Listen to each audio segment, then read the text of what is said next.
The Lagos hot sun beat down mercilessly as Olivia stood beside their old Toyota Corolla, her arms crossed tightly and her expression sharp.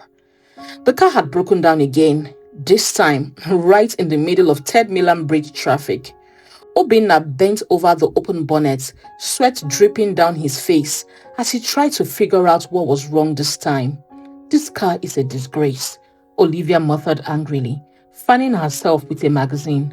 Olivia, please calm down, Obinna said, wiping his forehead. Calm down? She snapped. How can I calm down when this nonsense car keeps embarrassing us? Look at Emma's Lexus, brand new, shining. Her husband bought it for her birthday. You can't even buy me an Okada. Obinna sighed and shut the bonnet. All fingers are not equal, my love, he said. Our time will come. Please be patient. Olivia folded her arms even tighter. You have been saying that since we married 3 years ago. When will this time finally come? When the car breaks into two? She hissed and turned away. Obinna looked at her, sadness in his eyes, but he said nothing. He knew her words came from frustration. Still, they pierced his heart. A yellow keke driver finally stopped to help them push the car off the road. As they rode home later that evening, Olivia stared out the window, thinking of Emma smiling behind the wheel of that shiny SUV. Red nails, red lipstick, braids swinging. Some people are just lucky, she muttered. Obinna reached for her hand, but she quietly withdrew it. That night, memories flashed of how her friendship with Emma had begun.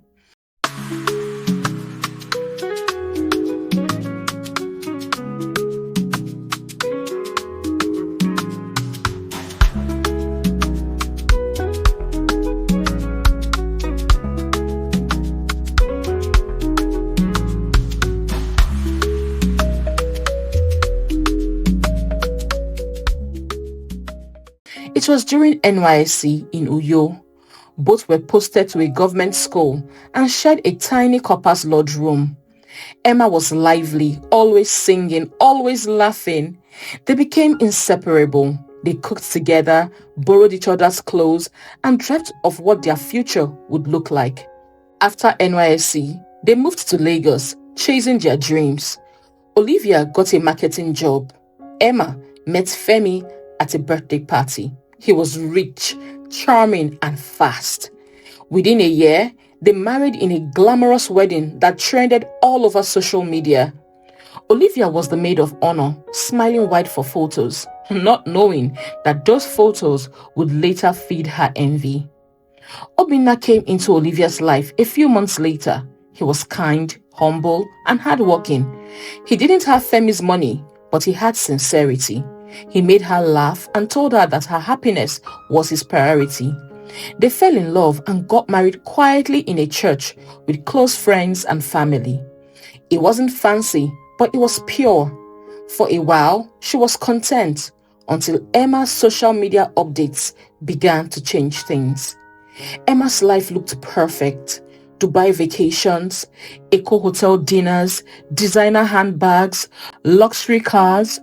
Olivia would scroll through her social media page at night and sigh.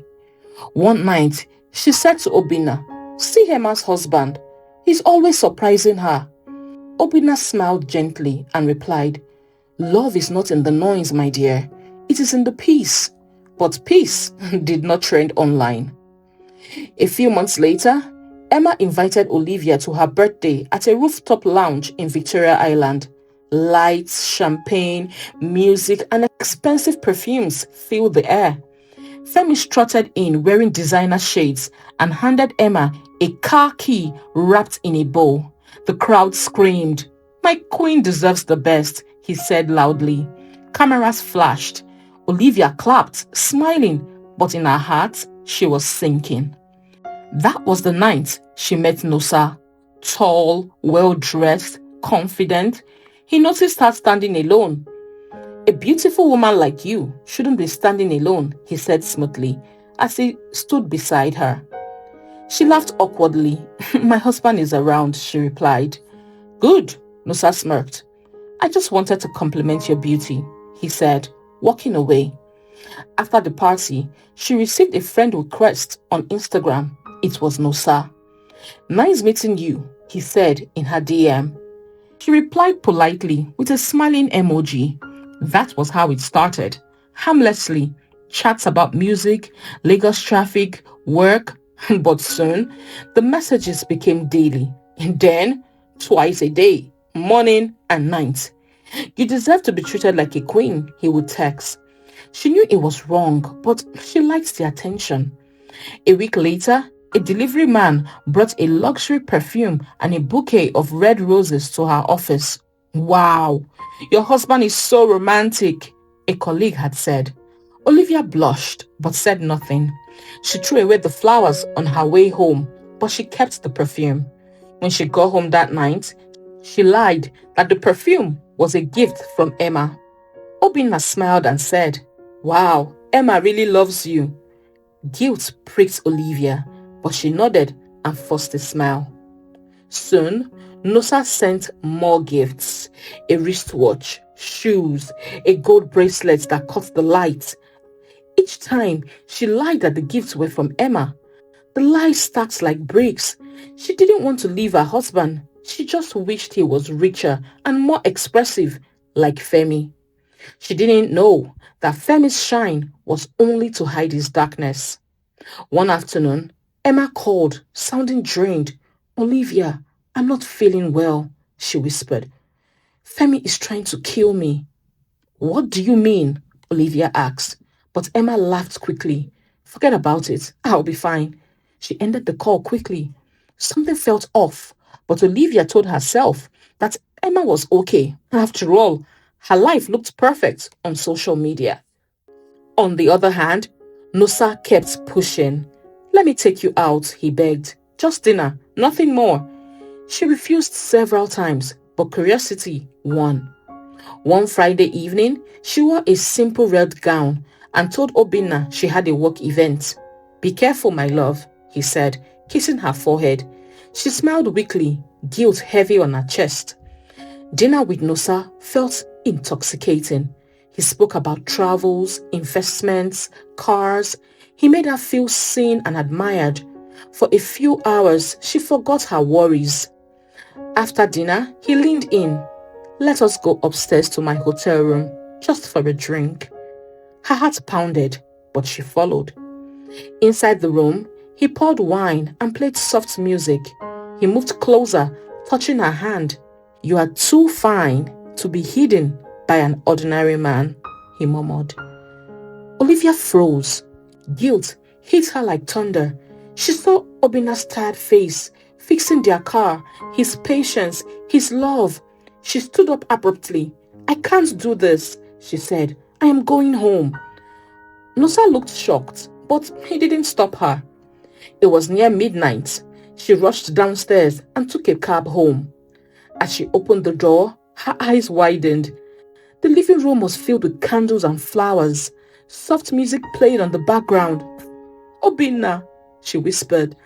He stepped out from behind the curtain, holding a bouquet of flowers. "Surprise," he said with a grin. Tears filled her eyes. "What is all this?" "I closed a multi-million naira deal today," he said, taking her hand. "We can finally buy the new car and move to a bigger apartment." Olivia gasped, tears spilling. "Oh God," she whispered. "I almost destroyed everything." Obinna looked confused. "What do you mean?" She hugged him tightly. "Nothing, just thank you for loving me." As they celebrated, her phone rang. It was Emma. Olivia smiled and picked up. "Emma, guess what?" She was about to give her the good news when she heard a loud crash. Emma's terrified voice screamed, "Femi, stop! Please stop!" "Emma, what's going on?" Olivia shouted, panic gripping her chest. The line went dead. She grabbed their car keys. "Obinna, we need to go right now. Something is wrong with Emma." They raced through Lekki's quiet streets. At Emma's house, the security guard looked terrified. "Madam, Oga dey vex again oh," he whispered. Olivia ran inside. Broken glass littered the floor. Emma sat in a corner crying, her face swollen. Femi paced, breathing hard, a broken wine bottle in his hand. "She wants to leave me," he snarled. "Femi, please, stop this madness," Olivia shouted. He turned sharply. "Mind your business." Obinna quietly pulled Olivia back. "Call the police," he said. Femi threw the bottle at the wall, the glass sparkling inches from Emma. Then he ran upstairs frantically. Olivia trembled. "Emma, let's go," she whispered. Emma crawled to her. They hurried out while Femi shouted after them, belt in hand. At Olivia's house, Emma broke down completely. "I can't do this anymore," she cried. "He's been cheating on me for years. When I complain, he beats me up and then buys me an expensive gift the next day. He controls everything, my phone, my money, my life." Olivia hugged her tightly, tears flowing. "I'm so sorry," she whispered. "I thought you had the perfect marriage." Emma gave a bitter laugh. "Perfect? That was prison, with expensive curtains. All the gifts and lavish lifestyle were just to hide the pain and abuse." That night, Olivia couldn't sleep. She watched Obinna snore softly and thought of the hotel room, Nosa, the lies, the gifts, and Emma's bruises. She saw clearly how close she came to losing a good man, a man who truly loved her, just because she wanted the luxury that Emma flaunted on social media. She knelt by the bed and prayed to God for forgiveness through tears. "Dear Lord, please forgive me. Have mercy on me, Lord." The faint hum of their ceiling fan whispered into the night. At dawn, she made yam and egg sauce for breakfast, something she hadn't done in a while. Obinna was pleasantly surprised. "I can get used to this," he teased. She smiled and squeezed his hand, and in her heart, she wrote a lesson in bold letters she will never forget.